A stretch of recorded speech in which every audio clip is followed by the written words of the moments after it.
So hello, folks. I am Nick Bernardo, host of MyGovWatch Live, the B2G Roundtable. So good afternoon for those of you east of the Rocky Mountains, and good morning to everyone else out there. Today is Wednesday, April 20th, 2022. This series is brought to you by MyGovWatch.com. MyGovWatch.com is revolutionizing traditional bid notification and matching by providing RFP leads in more than 200 industries using proprietary artificial intelligence at double the rate of free government sites and at a fraction of the cost of legacy sources, while offering useful add-on services you can read about at MyGovWatch.com. Why settle for just the lead when you can have us deliver insider government information through open records request fulfillment, brought to you by MyGovWatch.com. Start your 14-day trial today. Joining us as co-host today is Nicole Potroff, Esquire. And so Nicole is an equity partner at Co-Prince McCall Potroff, where she practices federal government contract law exclusively.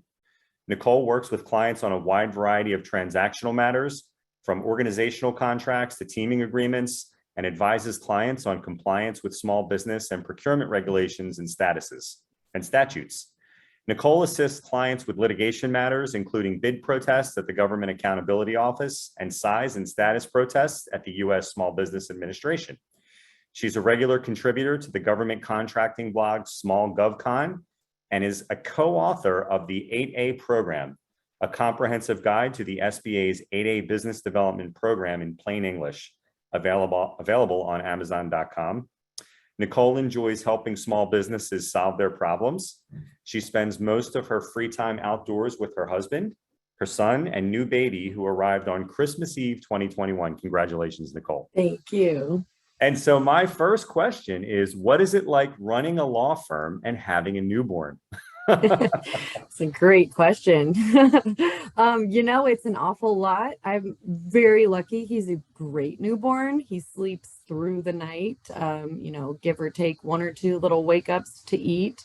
So I'm not complaining. I've heard horror stories from lots of friends and family members. But the real fun is that I've got two under 2. So I think the toddler's still the big handful there, but my law firm is wonderful, and we're very flexible and progressive as far as our maternity policies, and I actually bring baby to work fairly regularly, so it's pretty great. Actually, we're making it work. Well, congratulations. It's never easy, and as a parent, I know that all too well. Yes, thank you so much. And my other question, just for anyone who may not know you, and I guess most of the people on this call may have read the blog or seen the firm online, but how did you get into government contracting? Yeah, it's a really good question. So I started in civil litigation at a big firm down in Kansas City. Big city life and everything, and it really was not for me. I grew up in smaller town Kansas, and definitely have always preferred more of the country lifestyle, and I had lived in Lawrence for quite some time, and really kind of randomly ran across Co-Prince and was just blown away that there was this GovCon firm in Lawrence, because they're mostly in DC. I'm sure you're all aware, mostly DC or very big cities. Even Kansas City doesn't have any real, I don't think any real exclusive practices, except for maybe 1 or 2.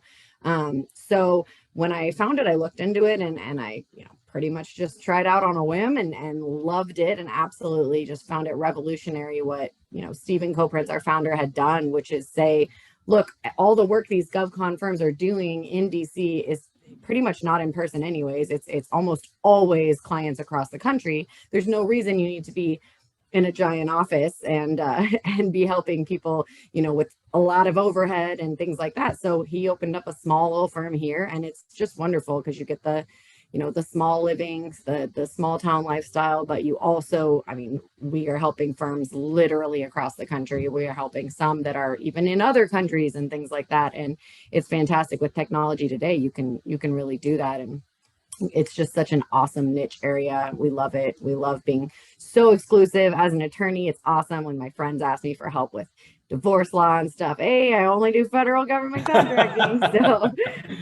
So yeah, that's kind of my story and how I got into the Co-Prince and federal GovCon world. Well, it's an interesting firm, and I've been aware of it for several years because there's sort of a perception out there, at least I've had the perception, that your firm does an extremely good job of being out there online. And and showing the expertise that that the partners and the associates have to offer. So kudos for that. Thank you. I know one topic that came up recently in an online interaction I had was about the 8A program.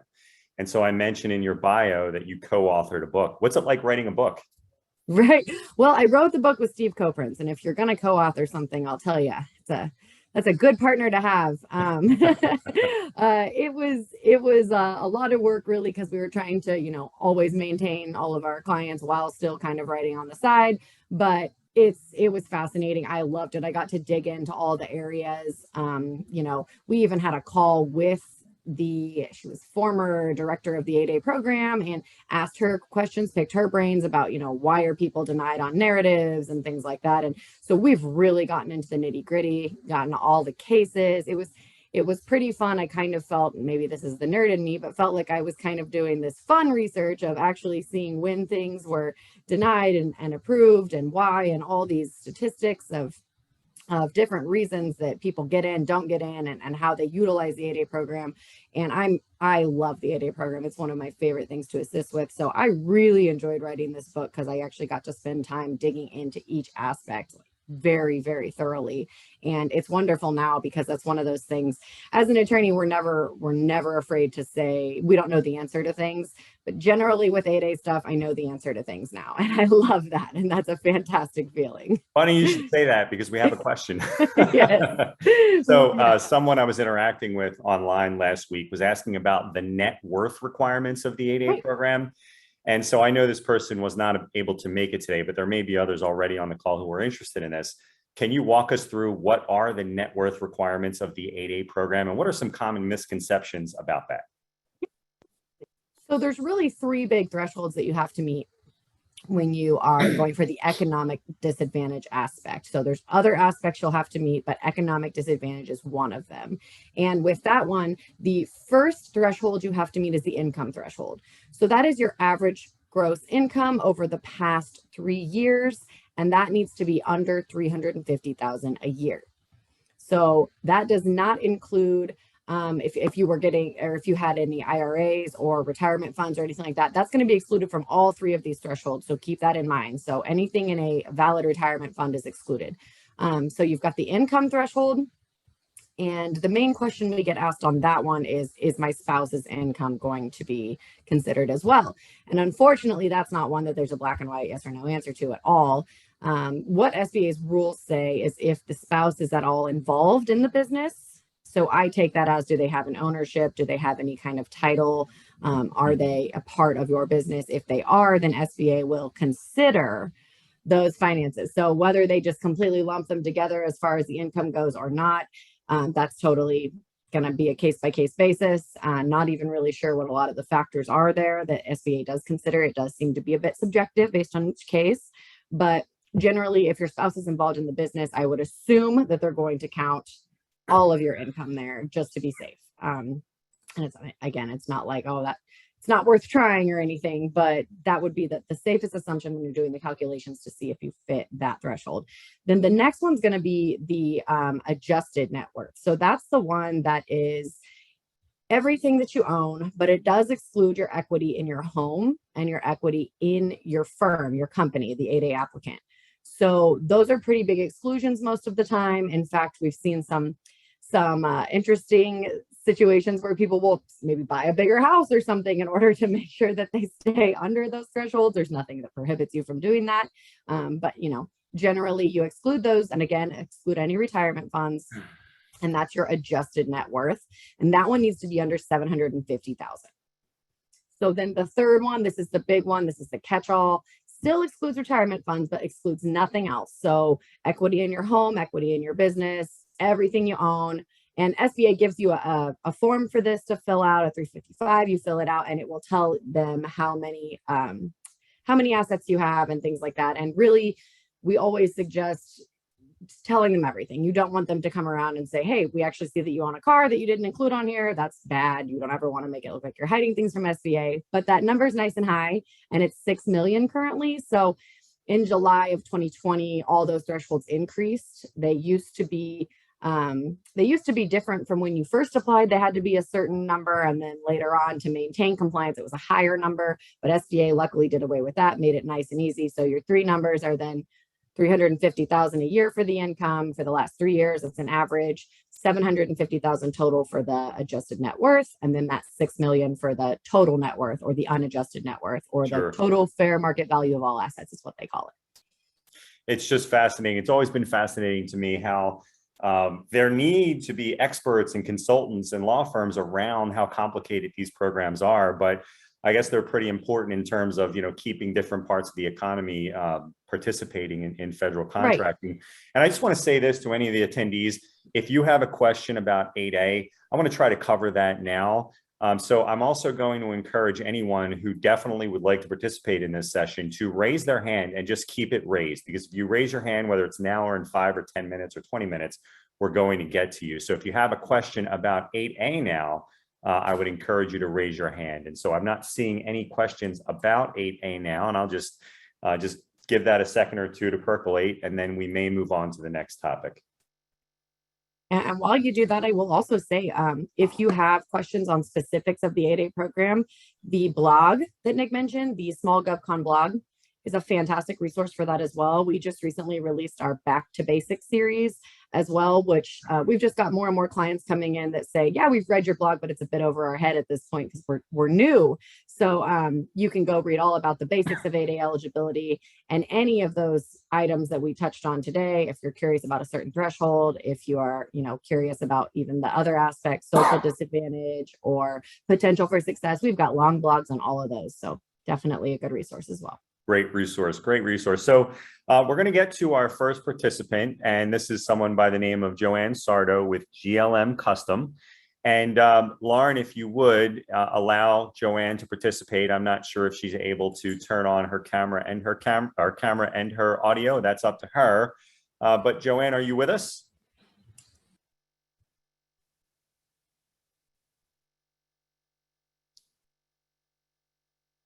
Okay, I know. I see the name. Oh, can you hear me now? Yes. Hi, Joanne. Welcome. How are you? I'm good. Is my camera not on?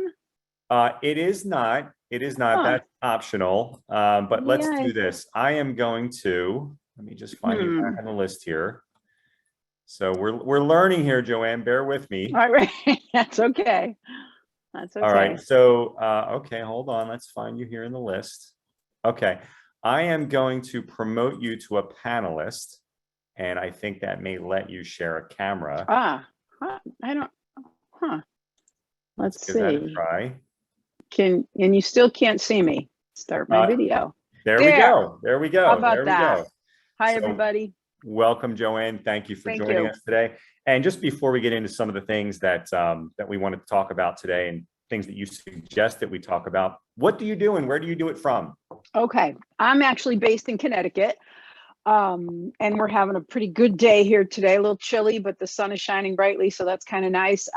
But I'm a VP at a custom publishing company called GLM Custom, and they're actually based in Hoboken, New Jersey. And GLM Custom is a sister company to a legacy media company called GLM Communications that's been in business since 1980. And they decided to create this custom division based on a need they see that their clients have. They're basically a media services agency. They've been selling advertising since 1980 into publications across the country. And now they saw a need to expand and branch that out into custom publishing to create either digital or print publications for companies that are unable to or simply don't want to do it for themselves. So in a nutshell, that's kind of what we do. And we just started that up in October of 2021, October 2021. And you can find our website, glmcustom.com. And I'm here because I did sign up for the basic MyGovWatch, and again, small company, small budget. So I'm trying to see what the advantages would be. I had previously worked for a publishing company for about 25 years, custom publishing in Connecticut. that went out of business in 2017, unfortunately, because we put all of our eggs in one big basket, and that basket canceled our contract. So we're trying to just be a little smarter this time around. I say we, it's really just me and the people from GLM, and try to diversify ourselves. And so that's why I'm interested in seeing what types of things that MyGovWatch can point me toward. And then I know we have to do our own due diligence, and we have to apply to these, to secure this type of business. But we're capable, and we just want to learn more. Well, thank you for your question, especially about MyGovWatch. And we can cover some of the specifics of your use of our site one-on-one. Okay. But there are lots and lots of opportunities because, as you can imagine, government agencies have tremendous needs to publish information, right? Right. And that's, the federal level, the state and local level as well. So I would say that the opportunities there are probably near endless. I did notice that you had an anecdote about a former company that was awarded a state contract, but it was taken away when the current vendor complained and lowered their rates. What happened? Oh my goodness. It was the state of Maine, and I'll never forget it because it was actually one of the biggest contracts we had ever been awarded to do their hunting and fishing guide and camping guide. And we received this bid. I had asked for it. I asked to be put on the bid list the next time it came around. And there was a longtime supplier who we didn't know it at the time, but I think they just assumed that they would get the business. So they did a really poor job of submitting their RFQ or their RFP. And boy, we did a really, really good job, and our rates were competitive. And this was everything from start to finish, including, being a printer liaison and all of that, and mailing the entire thing from start to finish. And there's a clause in all of those contracts that say within a certain number of days, they can rescind it. So apparently when the current supplier was notified that they were not awarded the contract, then they jumped into high gear. They reached out to their contacts at the state level, and within, I want to say 3 or 4 days, I received actually a letter in the mail saying that it had been rescinded. So we never even started up. It was very disappointing, to say the least. And that was probably in 2016. So that really, then the next year we were out of business by October 2017. Wow. Because of the loss of the other contract. So it was really it was a really crucial loss for us. And was that something that you considered protesting? Well, I got on the phone with the person, and, that had awarded us, and they said, here's the situation, and here's, we're allowed to do this, and they're taking another look at it. I don't know all the finer details of it, because those are things they wouldn't share. I'm not quite sure if someone who was new in the position, like as the requisitioner, looked at everything and awarded us the contract as the best provider. But then someone else looked at it and said, oh my gosh, you can't take this business away from so-and-so. They've had. So we don't know those types of things. But I'll tell you, it was in my long career, it was one of the biggest losses we experienced. So it was not a good experience, but it did make me believe that a smaller company can actually be awarded this type of business. Sure. So if you're smart and you're competitive and you know what you're doing, which we were all of those things. So, but that was that. It was with the state of Maine, unfortunately. And so, Nicole, if you're with us, I'd just like to ask you a question just about protests in general. And this is something that I've read about, and I know your firm does this, so I'm sure you're going to have this answer. And I'm just curious for anyone else to hear what you have to say about this. What percentage of federal protests are successful? Yeah, that's a really good question. So, GAO is the primary forum for the bid protests. That's the one we do mostly GAO. We will do Court of Federal Claims protests, of course. It's a much longer, more tedious process. And I will just say generally over the years, even when I've pushed clients to do court of federal claims in certain situations where we believe GAO's jurisdiction may be a bit limited. Also, the document production, the discovery type process at GAO is very limited. It's much better of court of federal claims. Generally, everyone wants to go to GAO, which is fine, but the GAO percentage is fairly low. We have seen a little bit of a spike. The most recent report, I believe, I wrote this down. The most recent report had something around a 48% win percentage. It usually hovers in between about 45 and 50 over the last couple of years. But this does count sustains and corrective actions. And anyone who's ever gotten a corrective action is probably aware of the fact that sometimes a corrective action, while it's technically a win, isn't necessarily a win. You can, file your protest, get a corrective action, then the agency turns around sometimes and says, here's a better justification for what we did, but we're still going to do exactly what we did. And so that happens a lot. So while that's still considered a win, it's not technically a win a lot of times. So the win percentage can be quite a bit lower as far as actual sustains, where the GAO says the protester wins and the agency needs to pay costs. Those are pretty rare. Well, it's just a fascinating topic. I've always been surprised at how often some of these things at the federal level can be successful. I'm not sure how it would work at the state of Maine, but I'm sure there are grounds for protests that are coming up constantly all over the country. Right. So Joanne, I will follow up with you personally as it relates to your one-off situation with our site, and I do appreciate your questions. Okay, thank you. And so we have Cassandra McLaughlin with Raise Staffing Solutions. I know Cassandra was on the line, and Cassandra, I am going to promote you to a panelist. And let's see if I'm able to do that. If I can do it faster this time. All right. And Cassandra is joining us. All right, we have audio and we have video. Cassandra, welcome. How are you? Good. How are you? Hello, everyone. Doing great, doing great. So Cassandra, what do you do and where do you do it from? So I am actually the founder of Rise Staffing Solutions, and what we do is connect companies that are advocating for diversity, inclusion, and equality in the workplace with a diverse candidate pool, with a specific focus on the Black community. And I'm currently located out of the Tampa Bay area, but I'm originally from the Boston, Mass area. Well, welcome. And it sounds like a fascinating business, and you're doing this B2B now. So you're working with businesses. Are you doing anything in the government space? So I actually have experience working in the government space for my prior employer before I started my company, and I really, really enjoyed it. But I am looking to now do it in the next level with my own company.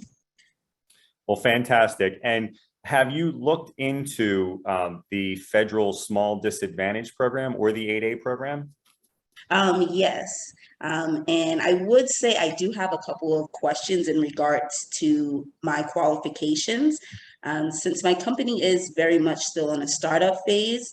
And I'm hearing that, kind of the income generated from the business is essentially one of the leading factors in obtaining like the contracts and the certifications.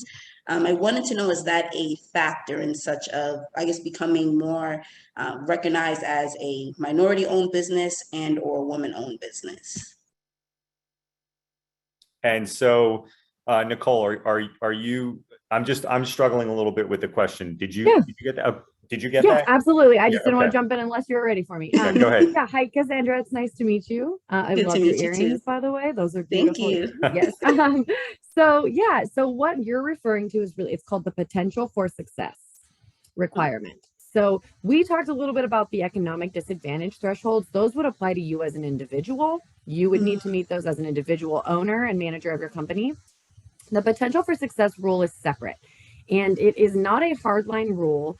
There is a waiver, so we can talk about that a little bit, but essentially you're right. It does make it tough for startup companies to get in. What it generally wants to see is 2 years of revenue for your company in the NAICS code that you're going to pursue at the 8A program. So your primary NAICS code generally, and I'm sure you're aware of all of those, but if you're, if you're a cleaning company, your NAICS code is a cleaning code. It wants to see 2 years of cleaning revenue. Now that's kind of the hard line, but then as I said, there is a waiver. So there are companies out there, and I actually have some clients that have achieved this waiver before. Basically, if you have a very, very successful startup company, and let's say 6 months, a year, so and so in, you are doing great, you've got a lot of revenue coming in, you know your company does show a lot of potential for success, and it really is what it sounds like. It needs to show that it has the potential to succeed. They don't want to put a bunch of startups in the 8A program that are just going to fail, whether they have 8A contracts or not. So that's the whole idea there. So that waiver has 5 factors, and generally, going to the reg and kind of running through the factors is the best thing you can do. But generally what it wants to see is a good amount of revenue, some contracts under your belt. It wants to know, and this is directly from the SBA 8A director, one of the main things they want to make sure is you have the ability to get bonded on contracts if you need to, you have the ability to pay all of your personnel, you have the ability to get the resources or equipment you would need to perform contracts. If you can really demonstrate all of that before that 2-year mark, there's no reason not to go for it. In fact, if you were to apply to the 8A program and the worst you hear back is them saying, we're a little worried, we don't think we can do this waiver, then they will keep all of your application stuff. And when you do hit that 2-year mark, you can pop back in and be ready to go. Okay, awesome. That definitely adds a lot of clarification to it. Thank you, Nicole. Of course, my pleasure. I would say that that is probably one of my big factors. I know in terms of the economic disabilities, I meet those requirements, but my discrepancy is more so in the financial tracking. I would say with my company, I definitely have generated some revenue, but what my insecurity is, it may not be enough to qualify and not a consistent stream instance to do so. So what I'm gathering from this is, even though I have big dreams, it may be better to keep my head to the ground, keep working, and try again in the near future. Yeah, absolutely. And it's like anything. You can argue, you can be an advocate for your firm and for your success. So if you did apply a little early, you would just want to, strongly push back. If SBA did have any questions, there's a lot of ways to show, no, my company really does have a lot of chances to succeed. So there's a lot of ways you can do that. That's something my firm helps a lot with too. And like I said, I've had clients get that waiver. So I think you're right that you want to keep trucking along for a bit, but maybe not the whole 2 years. If you're, on a high path to success, maybe sooner than that. Okay, awesome. Thank you so much, Nicole. I appreciate it. Of course. And hey, Cassandra, I did notice you're in Tampa. Did you said you're in Tampa? Yes, Okay. I am. So in advance of today's session, I did look up because I don't have them memorized. I wish I could say I did, but I do not. Tampa has its own woman and minority owned program, and that is separate from the state of Florida, which has its own program as well. And, if all of us on this session are familiar with Venn diagrams, what you'll find out when you start looking into these certifications is that it's not one part over the other. There's overlap among all of them. And you quickly learn that just because you might meet some of the requirements Tampa has doesn't mean you meet all of the state requirements. And just because you meet some of those doesn't mean you meet the federal requirements. So Nicole, do you get a lot of confusion around that aspect of it? Yeah, absolutely. And we don't advise on the state certifications. We only do the federal ones. But I mean, you make a great point. There are some of the requirements are the same, but there are definitely different standards. And I would say SBA's 8A program, we always call it kind of the gold ticket. So it's the highest standard most of the time. If you meet SBA's requirements, you're going to meet most of the state requirements for those. But again, it varies state to state. So if there's 1 or 2 things you're not meeting at the 8A level, definitely worth checking out some of those state certifications. And like with the Women-Owned Small Business Program as well, I don't know if we talked about that one at all with you, Cassandra, but that one, there's not a 2-year requirement. You can jump right in and apply for that as a startup company. You can say, hey, I am a woman, I own this. And in fact, there's what's called the Economically Disadvantaged Women-Owned Small Business program. If you're not aware of that, the EDWOSB, the EDWOSB, call it one of the many things. So that would be those same economic disadvantage thresholds for the 8A program, only you don't have to wait for the potential for success rule. So I know a lot of startup companies that have gone for that first, gotten that under their belt through the SBA. And then it actually makes your 8A process a lot easier in the end, because they've already checked you for those thresholds, and they've checked that you're the woman in control and the manager and all those things. So really it would just be those couple extra 8A requirements they would have to dig into. Oh, awesome. And Yeah. with that program that you mentioned, Nicole, you said that is through the SBA? Yep, you get on the certify.gov website and just check that you're interested. They even have little am I eligible quizzes and all sorts of things like that. And that's another one we've got some really great blogs on our website. So another great place to go check. But yeah, and that's a huge resource. So if you're a woman-owned small business and an economically disadvantaged woman-owned small business, that's even a step up from just being a woman-owned small business. And you can get priority on certain contracts just for having that extra aspect to your certification. All right, awesome. Adding that to my notes. You should. So Cassandra, thanks for joining us. If you have any follow-up questions, please stay with us. I definitely will. Thank you so much, everyone. Yep. And so I don't think this person was able to join us, or at least hasn't been so far, but it's something we wanted to talk about, Nicole, because I knew you would be able to handle this. We had this non-manufacturing waiver issue, and people have been asking about that. I see people talking about that online once in a while. What's going on with that? What, sure, maybe for folks that aren't even familiar with what we're talking about, maybe just at a high level, and then what are some recent changes? Absolutely. So what the non-manufacturer rule is well, we consider it kind of an exception to the limitations on subcontracting. So as you know, every contract has a NAICS code. That NAICS code has a certain limitation on how much you can subcontract out. So we'll start with a limitation on subcontracting, very, very, very big picture, because I could talk for that about, months and months and months. But it is essentially something like if you're on a services contract and you're a small business and the services contract is set aside for small business and you have a large business subcontractor, that's just fine. You can give them some of the work, but there's a 50% limit on that. So you can only give them 50% of the work. So then when it comes to the non-manufacturer rule, what that essentially is an exception to the limitation on subcontracting. And it's for a company that is called a non-manufacturer. So whether you are a non-manufacturer is not as simple as, I don't manufacture stuff, so I'm not a manufacturer. What it really comes down to is the list of requirements, and you can find those at 121.406. But essentially, this is for manufacturers, so supplies, contracts, things like that. And again, that regular limitation on subcontracting would not apply. So I will run through them super briefly. Again, very complicated, so it's not something we're going to go into in detail, but the blog's a great resource on this. You can also reach out to my firm if you've got specific questions about what applies to your contract or things like that. But a firm can qualify as a non-manufacturer and meet this non-manufacturer rule exception if it does not exceed 500 employees. So it's important to note you may have a different employee size standard for the contract. So we talked about it being a small business set aside. You could have maybe a 200 employee size standard or something. You do still have to meet that. This is a separate requirement just for the non-manufacturer rule. So you'd have to be primarily engaged in the retail or wholesale trade and normally sell the type of item that you're supplying. You have to take ownership or possession of the item with your personnel, equipment, or facilities in a manner that's consistent in the industry. And then the final one is you will supply the end item of a small business manufacturer, processor, or producer made in the United States. So that is the kind of important two-part one. And the caveat applies there. The waiver applies there only. Or you obtain a waiver of that requirement, and that would be under B5. Go ahead. No, please. Okay, sorry. I thought maybe you were chiming in. Okay, so then there are two types of waiver requirements, really. You can get a class waiver.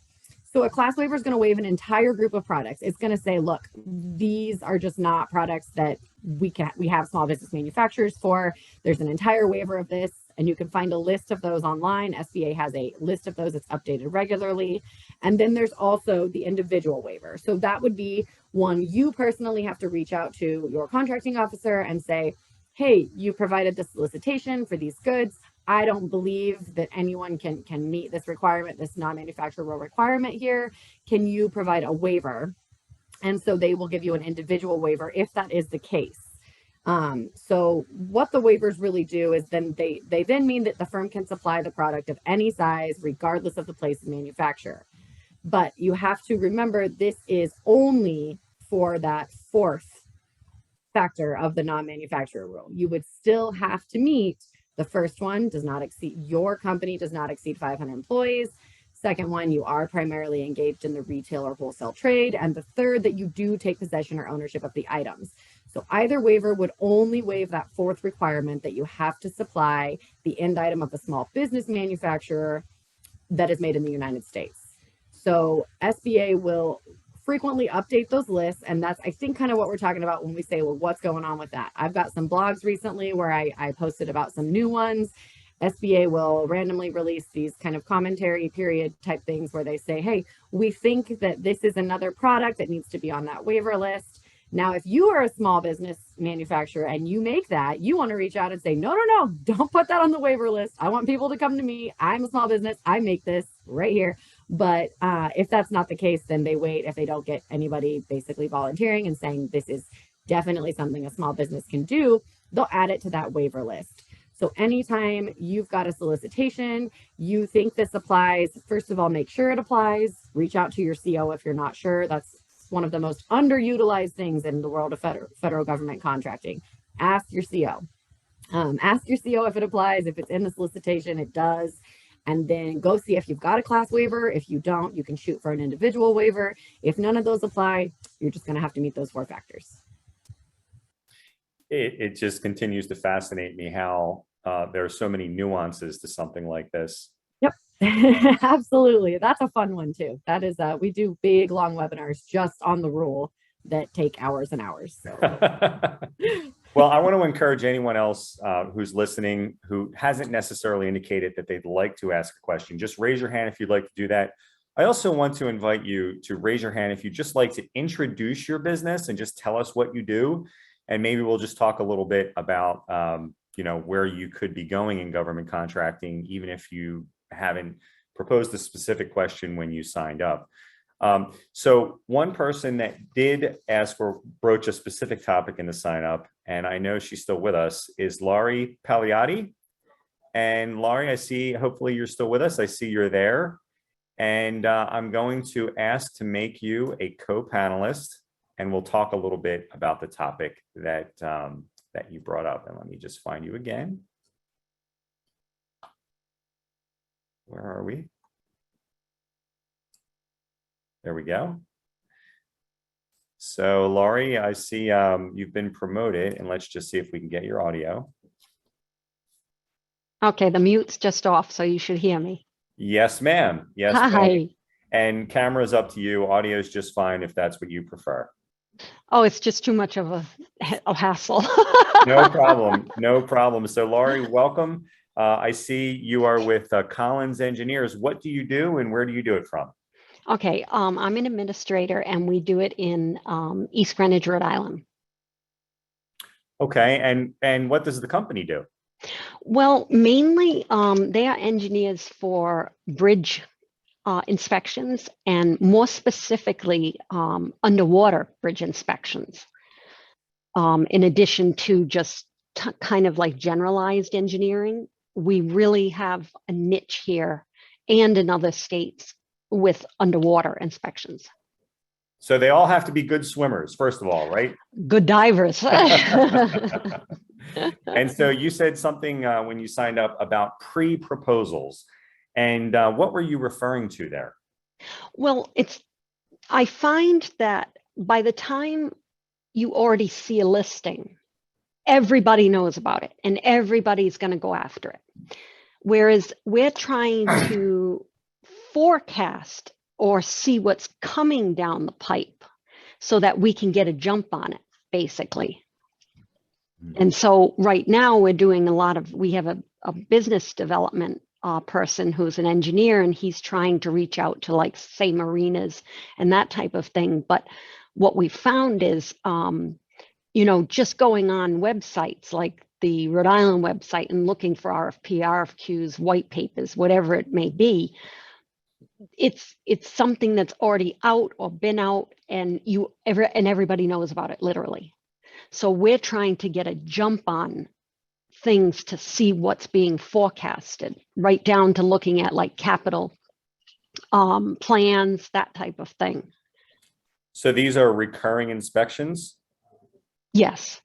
Okay. Like we do right now, we do a lot with RIDOT, Rhode Island Department of Transportation, RITBA, Rhode Island Transportation, Transport and Bridge Authority. So we're doing governmental type things, but we'd like to add more to that because, you know, that's, yeah, you can get on MPAs and all that, but we want to prime things and that type of thing. Absolutely. Absolutely. So, and you're familiar with the concept of a NAICS code, yes? Mm-hmm. Okay, so you have your NAICS code, and have you heard of a website called usaspending.gov? No, I haven't. Okay, so usaspending.gov is a website where you can put in any NAICS code, Mm-hmm. and you can see what spending activity has occurred under that NAICS code across the federal government. And so it's a powerful research tool that would be your jumping off point at the federal level. So Mm-hmm. I think a lot of what we talk about in this webinar series, you know, people talk about government contracts. And I think Nicole would agree with this, that there's really two parts to that equation. There's federal, and then there's everything else. Yeah. Because for the same reason, Nicole's firm specializes in federal contracting issues is the same reason why they do not specialize in everything else, because there tends to be lots of different divergent paths when it's a federal contracting issue versus anything else. So at the state and local level, there are certainly, you know, budgeting things you can look into, budgeting tools at the state level, at the municipal and county level. One thing that we encourage people to do through our website at MyGovWatch is to do open records requests, whether they do them through our site or Mm-hmm. do them themselves, where you can actually find out what has been the past purchasing activity, what are the terms of those contracts, who are the bidders to those procurements, what prices were proposed by the bidders, and you can begin to forecast. Now, that could be a tremendous research undertaking, because if you think about it, you know, there are tens of thousands of municipalities before we get into other types of entities. So if you can narrow your focus as far as who you would like to sell these services to, you can start to understand what websites do you need to research where some of the budgeting information might be out there, and Mm-hmm. where do you want to do open records requests to find out the rest, whether you do them on your own or through a company like ours. Mm-hmm. So Great. does that help? Yes, that definitely does help. All right. Maybe in my younger days, I would have put on the diving suit and had a different career. I'm a pretty good swimmer, but it must be difficult and dangerous work at times. At times it is, Fascinating. most definitely. Yeah. I'd rather be in the office like you. Well, and this goes for you, Laurie, as well as for anyone else. If you have follow-up questions, you can contact us. So, you know, I'm at nick.bernardo@mygovwatch.com. And Nicole, we can do this at the end as well, but how do people contact your firm? Do they go through you, or how do you recommend they contact the firm? Yeah, absolutely. So you can either call the firm itself. You want me to pull that number up? I can. Or you can definitely email. You can email me at inpotroff. That's INPOTTROFF.com. Or sorry, not .com, at coprince.com. So Coprince is KOPRINCE. So that's my personal email. You can email me. You can email the firm's info site, and my assistants, Joan and Rhonda, are amazing. They will immediately let me know, hey, this was a participant on your roundtable and they have a question, and we will get back to you pretty quickly. We're pretty good about that. We have a lot of blog readers that reach out all the time that aren't actually clients but have general questions about things. So definitely feel free to do that. Tremendous. And I'm going to go to a question from someone else who begged that we ask this question because she wasn't able to attend. And I just want to encourage anyone else who's still with us, if you have a question, just raise your hand, or even if you'd like to talk about what your business does, just raise your hand and we'd like to include you. But Christina was asking about the Berry Amendment, and I'm not at all familiar with what that is. Nicole, so maybe you can talk about what that is and why would someone be bringing that up these days?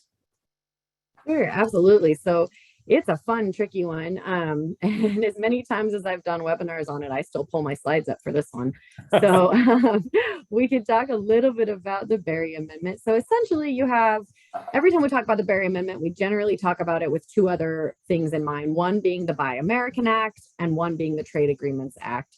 So while I can go into great amounts of detail about both of those, and we'll definitely save everybody the trouble of doing that, and the individual that asked about those, if you would like to talk about those in greater detail, please reach out. I know we also have some really good blogs on those. I've had multiple readers reach out about those specific blogs because they were very, very intrigued with some of the topics we discussed. But essentially, the Berry Amendment is a statute that prohibits the DoD from using funds to procure certain items that aren't grown, reprocessed, reused, or produced in the United States. So it's, again, one of those Buy American preferences, but it applies, it's a pure domestic requirement. So when you talk about the Buy American Act, that is also a domestic purchase requirement, but it is not a pure domestic purchase requirement because there's an unreasonable cost exception for the Buy American Act, which basically says, if what you're going to purchase and needed to purchase from the US was at an unreasonable cost and there was a foreign equivalent that was much lower cost, that's an exception. So Berry Amendment does not have that unreasonable cost exception. If the Berry Amendment applies and you have to follow it, you have to follow it. It doesn't matter how expensive that product is if it's made in the US. So Berry Amendment applies only to DoD contracts, but to all DoD contracts, not any non-DoD contracts. And the interesting part is that applies even if another agency is purchasing on behalf of the DoD. And that does happen a lot, especially on some of these IDIQs, where you will have smaller orders coming on each task order from different agencies. But if DoD is the primary contracting agency there, they will apply. And it's only for certain listed products. But this is an all exclusive list. So it has to be a product on that list for it to apply. It does not apply to anything that's not on there. And it would not apply if an exception exists. The list of products is going to be at DFARS 225-7002-2, clothing and clothing components, tents, covers, cotton and other natural fibers. I'm not going to go through the whole list. Wool, multiple things like that. You're getting the gist of what these products are. And then as far as an exception, if you're below the simplified acquisition threshold, which is currently $250,000 for most contracts, if you're below that threshold, it's not going to apply. If a high-ranking, for example, Secretary of the Army type official has made what's called a non-availability determination, which basically is taking market research and saying this is frankly not available at all. Not that it's too expensive or hard to get, it is not available in the US. And then acquisitions outside the US that support combat operations. There's a few more exceptions in that same regulation I just referenced. If you think you might have an exception, definitely check it out. And then as far as, okay, does this apply to my solicitation? If it's DoD's, yes, but you want to go check, make sure that DFARS clause is in there. It's 252-225-7012 or 7015. It's one of those two. One has to do with hand or measuring tools. One is certain domestic commodities. And then if the clause is omitted, but you think it should apply, what am I going to tell you to do? Reach out to your contracting officer. That's definitely the best bet there. There may be some reason it's not in there. And why would you want to go through all the trouble of abiding by it if you don't need to? But also, it's one of those things where we don't have real great clear-cut guidance on how you would be treated if you didn't abide by it, because it wasn't in the solicitation, but it did nonetheless apply. It's not something we want to mess with. Generally, that's not something where you can just say, oh, I didn't see it in there. You're going to want to have to make sure you are complying with it if it does apply. So double check, because you could be on the hook. We're not, it's unclear. We haven't seen perfect guidance to that extent, but we're going to err on the side of caution as attorneys and tell you could still be on the hook. So just check with your CO. I'm just fascinated that you can remember the citations. No, I had the citations up. That was not. That wasn't straight out of memory. I did pull those. Yeah, very good, very good. Well, I think that'll be helpful to the person who was asking that question. So thanks for that. And we have a longtime user of our website at MyGovWatch.com on the line with us, a person by the name of Jennifer Gaines. And so, Jennifer, I'd like to put you on the spot and ask to promote you to a panelist. and let's see if that works.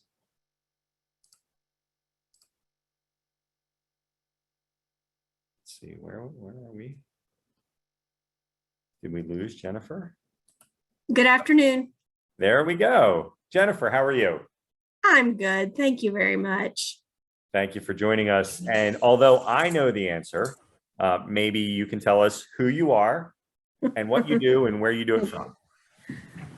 So I think I'm a little bit of an outsider, but I'm always looking to just grab a little tidbit of something so that I can improve on what I'm doing. But I work for a company that does ambulance billing, actually, and we contract with many state and local agencies, not so much federal. So I'm constantly looking for tips and tricks on how to, work with RFPs and responses and that sort of thing. So, and I don't even remember what my question was. We want to submit better proposals, right? There we go. Yeah. Well, and this is this goes to how you've been using the site for a number of years, and Jennifer happens to be in an industry that MyGovWatch considers a premium industry, where we're doing open records requests automatically for everything that that hits the radar. And so you're able to see a lot of the winning proposals that some of your competitors are submitting, if you're not successful, or even winning proposals when you haven't even submitted an offer. So do you spend a lot of time looking at those documents? I do, probably not as much as I need to, because I feel like I'm always in reactionary mode as far as doing the proposals, but the trying to figure out the lessons learned and go back and really nitpick what a competitor may have done a better job at has been a focus and continues to be one for me. Yeah, and so they say don't judge a book, or people should not judge a book by its cover, but I'll just tell a quick anecdote. So several years ago, we had a woman who worked here, and we're still friends. She works somewhere else now, but she worked here for a few years. And she told us that in an earlier stage of her career, she was a receptionist at a school board. And she said that she was interested in working with us because she had some experience with RFPs. And I said, what was your experience? She said, well, when she was in her early 20s, they would give her 15 proposal responses and put them on her desk and say, pick 3 good ones, right? And so this is someone, in the very early stages of her career, and she's just picking 3 or 4 documents that the rest of the folks should read. So that's just a statement or an anecdote to say that I think sometimes the government folks who are looking at the proposals, they need some reason to look at your document further. And I think sometimes the visual aspect of it, even though it's the sizzle and not the steak, I feel that that's very important. People's expectations for how good things look from a presentation standpoint have never been higher. So I haven't looked at anything that you all have submitted in a while. I'd be happy to do that. But I would say, even if it looks great, you can do some things visually with charts and graphics to just punch it up a little bit more, because a lot of folks are just submitting whatever. And I think there's a real opportunity to use visuals to separate your document from the rest, if that helps. Great advice. Great advice. Yes. Yeah. Thank And if you want to contact me one-on-one after, you know how, Jennifer, and I'd love to start a conversation with you about some other ideas.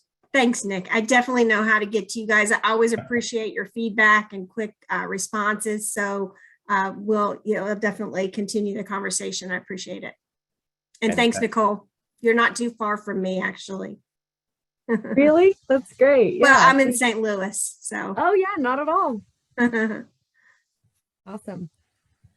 And so thanks for joining us, Jennifer, and please stay with us as we get through some of these other content areas. So I'm not seeing anyone who is actually raising their hand. Do we have questions? I'm just going to encourage you all. If there's anyone on the line who we've crossed paths before, who wants to tell a little story about government contracting, we're open to just about anything at this point. We still have Nicole for a little while longer here. We did have a question from somebody who did not make the call about reps and certs. So for anyone who's not familiar with that concept, Nicole, what are reps inserts? Yeah, so that's a great question.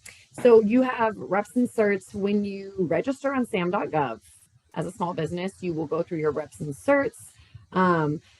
Wide variety of things. Some of them have to do with, good character. One of them is certifying to your size, your primary NAICS code, all of those things. And then you also often have the separate kind of contracted reps inserts, and those would be ones submitted with a specific proposal.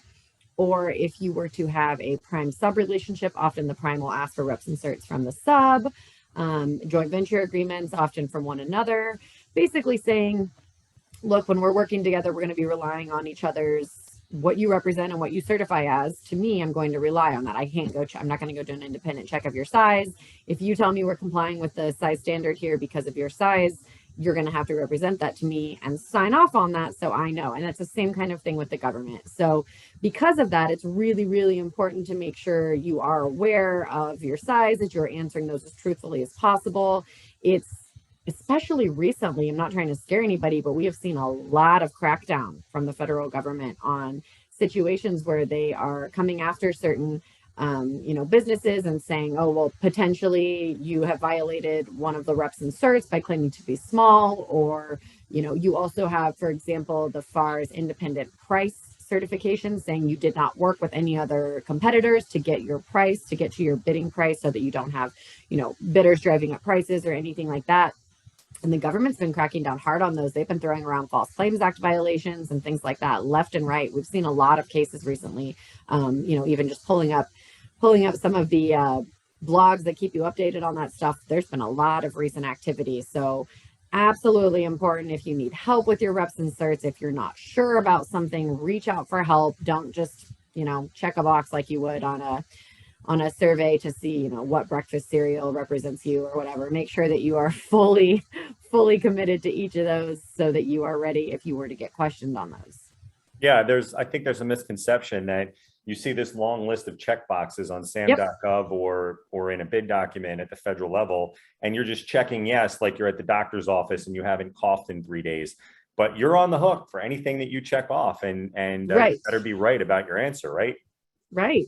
Absolutely. You are on the hook under the False Claims Act, which can have criminal penalties. So you definitely want to make sure you are accurate there. And so another question that always comes up, there are folks that know that they want to be in government contracting, but they just don't know what's the first thing they should even do. And so it just reminds me of this joke that my grandmother used to tell. She would say there was a person who would lay in bed every night asking the Lord, please let me win the lottery. And every night he would pray, please let me win the lottery. And after months and months of this, finally, he heard a voice, why don't you buy a ticket? So I think there's a lot of folks out there who are interested in government contracting who do nothing.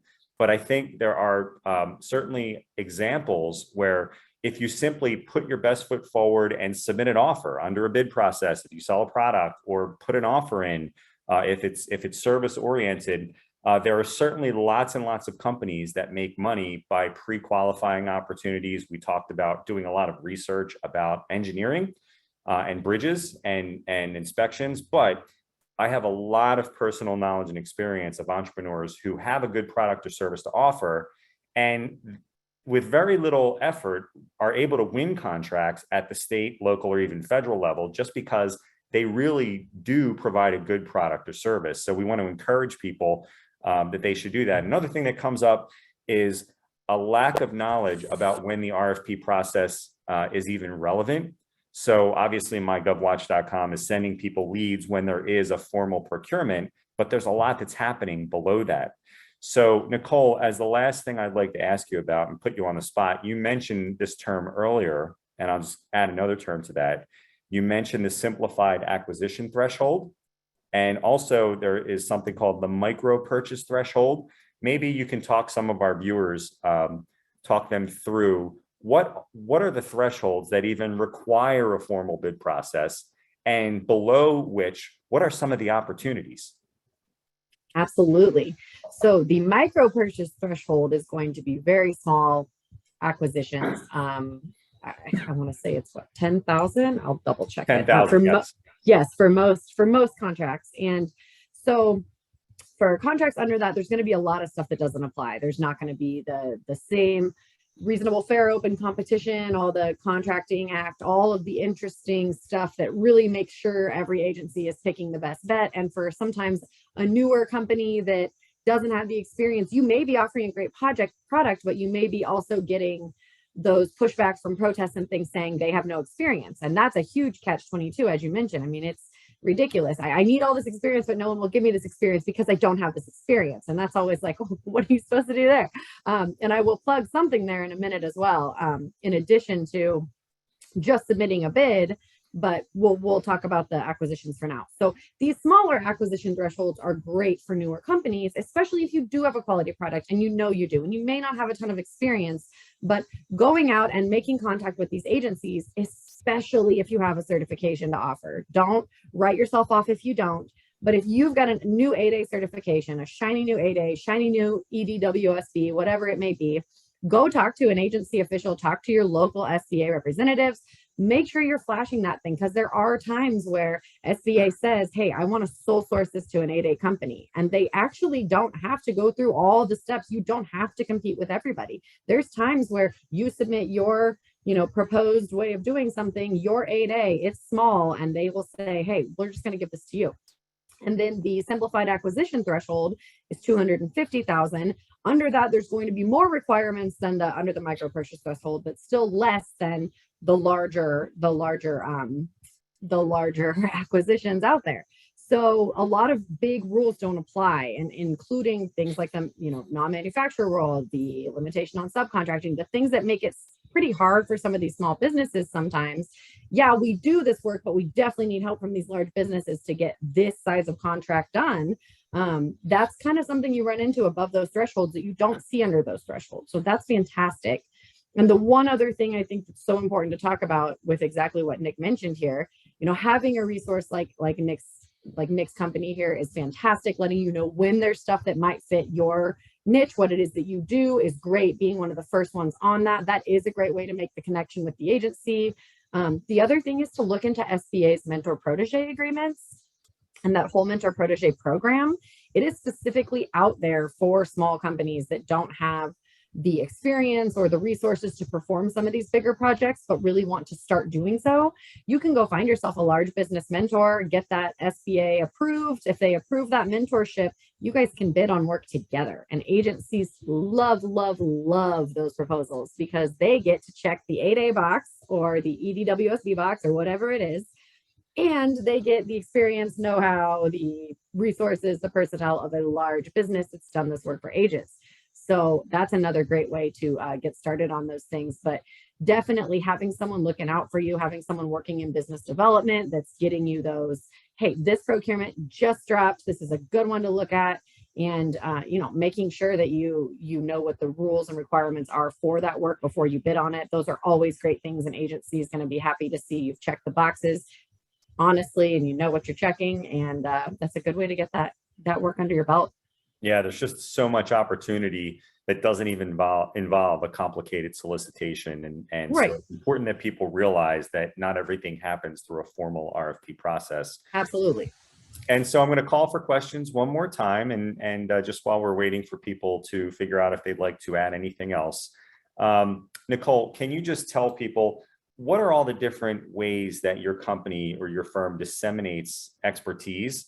And what are the best ways to make sure people hear about things that you're putting out there that they can factor into their planning? Yeah, absolutely. So as far as the legal services side of things goes, we do all things government contracting. And if you are looking for specific advice on a specific situation, your company, or what you may or may not do on a contract or solicitation, that's the legal side of things. And of course, give us a call. I put the phone number in the chat, as well as an email in the chat. Reach out to those, let us know you're interested. We do a free 30-minute consultation with every new client to let you know if we can help. And we're super limited. So we'll be the first to tell you this is more of a state matter. This is more of a marketing matter. We don't do any of those things. But as far as our kind of general ability to help out, that's going to be the blog for sure. And that's smallgovcon.com. We've even had SBA reps, we've had agencies reach out, we've had lots of people tell us they use this blog. We try to stay very up to date. SBA drops a new regulation that changes a code or changes a site standard, a rule, allows a new exception to something. We're usually one of the first ones to blog on that. And we blog on the mentor protege, the 8A, all those things. So keeping an eye on the blog, even big cases that kind of change the tone. If GAO makes a big decision on something, we'll post that. That could really affect things going forward. All of those are, that's a fantastic resource to kind of stay up to date on everything. We even have a newsletter that we send out. You can subscribe to our newsletter by getting onto the blog website there, smallgovcon.com. And we'll add you to the news list. We'll shoot you a newsletter monthly, give you kind of updates on things that have been going on, and yeah, try to keep you up to date on everything. Again, if you're going for the marketing side of things, that's not us, that's Nick and others out there. But if you are going for the legal compliance, which really it is absolutely a two-way street, and I think we've touched on this multiple times. Not only do you want to offer a great product, you want to find the best ways to market yourself. You want to be one of the first ones up on all these, these great new RFPs that are released. You want to be reaching out to agencies for stuff under those thresholds so that you can, potentially get something like that under your belt before you start working on bigger ones. Those are all great ways for business development. In the background, you've got to make sure you're complying with everything. And that is why federal is its own beast, and it's a huge beast. Because if you are not complying with something, may seem simple to you, a couple percentages off on your limitation on subcontracting, maybe you messed up a reps insert, you can lose awards, you can be fined money that small businesses cannot live through, and we don't want to see any of that either. Yes, there are lots of horror stories out there. There sure are. Yes. So, Nicole, I don't see any additional questions. I would just say that for anyone out there who's listening either live or maybe on YouTube, this will be on YouTube later, feel free to drop us a line at support@mygovwatch.com if you have ideas on topics that you'd like to cover in future sessions. I already have an idea for maybe a session in the future on the weirdest solicitations that you've ever seen. I like it. You said something earlier that made me recall there was an RFP in Illinois once because the town bought so much pizza that they did an RFP for pizza for all the municipal workers. Wow. So that could be a future episode, but I would just say, folks, that'll do it for today's edition of MyGovWatch Live. Don't forget to visit SmallGovCon to get on Nicole's email list for important updates to federal government contracting topics. And remember, if you're not already a subscriber, start your free 14-day trial of MyGovWatch.com today. And if you want to win more government contracts for less, you'll be glad you did. So Nicole, thank you so much for your participation, and we'll call it a day and have a good one. Thank you. It was a pleasure. Thanks, everyone. Thanks. Bye-bye.